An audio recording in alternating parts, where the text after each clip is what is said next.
Et la famille, bonjour à tout le monde, bonjour à tous. Dans notre vidéo aujourd'hui, nous allons explorer les différentes huiles de cuisson et leur utilisation.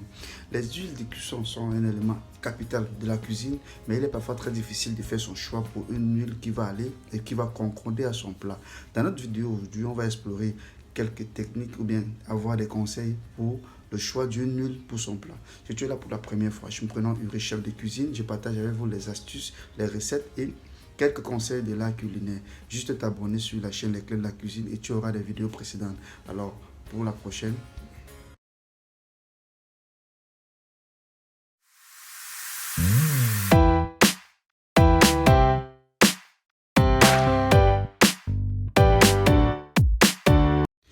Ah oui les gars, maintenant continuons avec les avantages et les inconvénients de chaque huile que nous utilisons pour nos plats. Nous allons commencer par la numéro 1 qui est l'huile d'olive. L'huile d'olive qui est tellement populaire est l'huile la plus utilisée dans des plats italiens et des plats méditerranéens. Cependant, elle contient aussi un acide gras monosaturé qui est tellement bénéfique pour la santé. Elle aussi, elle a un souci, c'est que l'huile d'olive a une caractéristique de température qui ne devrait pas être élevée parce qu'elle a un point de fumée bas.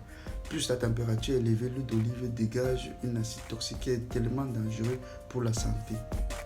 En deux, nous avons l'huile d'arachide. L'huile d'arachide, contrairement à l'huile d'olive, est aussi une huile populaire. Elle est beaucoup appréciée pour des plats de friture à cause de son taux de fumée très élevé. Mais cependant, elle contient aussi des acides gras monosaturés et de la vitamine E. Mais le problème avec l'huile d'arachide, c'est le fait que c'est un allergène pour certaines personnes. Parce que, comme j'avais cité les 8 allergènes les plus dangereux, l'huile d'arachide en fait partie.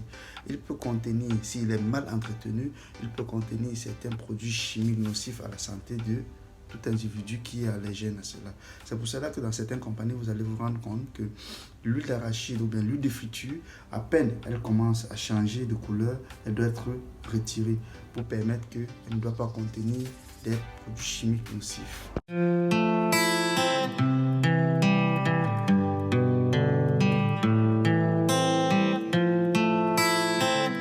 Oui, en trois, nous avons l'huile de coco. L'huile de coco qui est vraiment aussi utilisée dans nos cuisines, c'est une huile qui est solide en température ambiante. Elle est beaucoup plus utilisée pour des cuisines asiatiques et la cuisine caribéenne. L'huile de coco contient aussi des acides gras monosaturés qui est très bénéfique pour la santé. Cependant, l'huile de coco a une température de fumée bas, d'où si elle porte une température de fumée bas, vous allez ressentir que dans les plats avec utilisation d'huile de coco, vous allez laisser cette saveur de noix de coco qui n'est pas souvent très appréciée par beaucoup de personnes.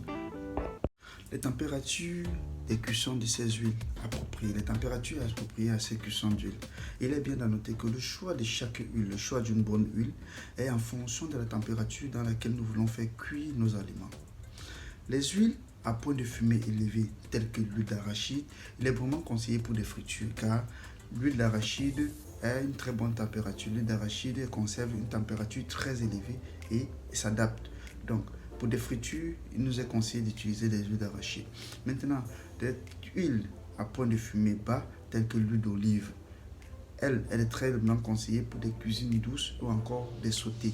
Donc, cependant, le choix de nos bonnes huiles ou bien le choix de nos huiles dans nos cuisines ne dépend pas seulement du point de fumée ou encore de la température. Il dépend aussi de la saveur et du goût que chaque huile peut donner, dépendamment de ton choix. C'est pour ça que nous allons remarquer qu'il y a des huiles comme l'huile d'olive, des huiles comme l'huile de coco, des huiles comme l'huile de sésame qui, après friture ou après utilisation, apportent à votre plat une autre saveur que vous aimerez ou bien que vous n'aimerez pas. Mais chaque choix d'huile, chaque huile, telle que l'olive, le sésame et le coco, laisse des saveurs aromatiques, laisse des saveurs palpitantes dans nos plats. Donc, c'est pour ça qu'il est vraiment important de savoir quelle huile choisir, de savoir quelle huile utiliser par rapport en fonction de comment nous voulons que notre repas soit. Ces choix des huiles sont tellement importants et très capitaux. Alors mes amis, c'est ici que la vidéo prend fin. Si vous aviez aimé, s'il vous plaît, je vous exhorte tous à vous abonner, à mettre le pouce de notification, à permettre que beaucoup d'entre nous, de par le monde, puissent aussi apprendre. Partagez à vos amis, partagez à vos frères, partagez à vos connaissances. Je suis tellement ravi de partager mes connaissances avec vous. Et pour une prochaine vidéo. Et moi, Francis, et toi aussi, tu s'attaque sur toi.